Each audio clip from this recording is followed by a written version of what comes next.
Pwede ba next week na lang ulit? Kasi Next week! Wala lang next week! Kailangan pa na yun! please na po kasi hindi kayo magsasawa. Hindi, may marami na akong binigyan na araw na Palugit. Naubos na kasi talaga eh. Kasi Parang kailangan naubos! Parang naubos yun!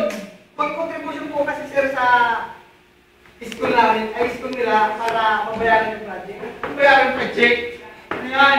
Nilong mo lang ko! Gaya mo na! Trespassing niyo po. Basta! Huli ka sa ito!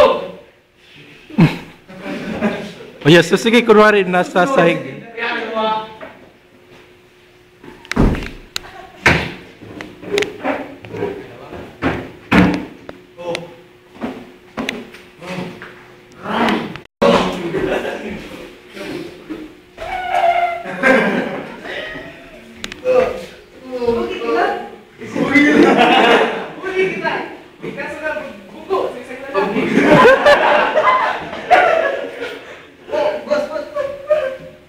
May million.